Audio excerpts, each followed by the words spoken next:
বসা চলবে না তাই নাই রাজপথ ছাড়ি নাই ভেঙে দাও ঘুরিয়ে দাও মৌলবাদের কালো হাত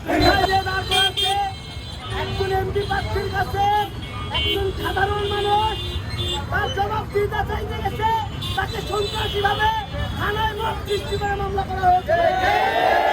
আমার প্রশ্ন সাহেবের কাছে, আপনি একজন এমপি ক্যান্ডিডেট, আপনার কাছে জবাব দিতে সবাই রাখে, আপনি ধর্মের নামে ব্যবসা করবেন, কেউ জবাব দিতে করলে থানাও ঘেরাও হবে, মামলা হবে, এটা হতে দেওয়া যাবে না। আমি সংক্ষেপে বেশি কিছু বলতে চাই না, এতটুকুই বলতে চাই, মব সৃষ্টি করে আমার ভাইয়ের নামে মামলা হয়ে থাকে, এটার জবাব রাষ্ট্রপতি সপ্তাহে দেব ইনশাআল্লাহ।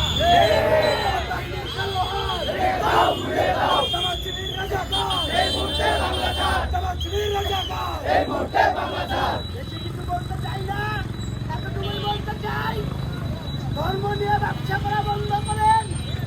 বাঙালি মানুষ, ধর্মপ্রিয় মানুষ, আপনাদের মিথ্যা ধর্ম, মিথ্যা অপপ্রচার এই বাংলার মানুষ সহায় নিবে না।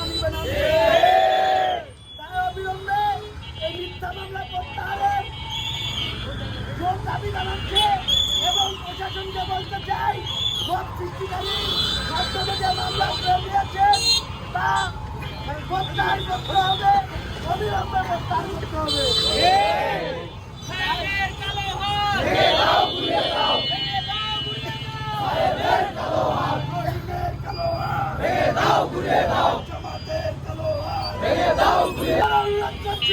এইরকম ভাবে মত সৃষ্টি করে কোনো মামলা না নেওয়ার জন্য এবং সুষ্ঠু তদন্তের মাধ্যমে সুষ্ঠু সমাধান আমরা দেখতে চাই।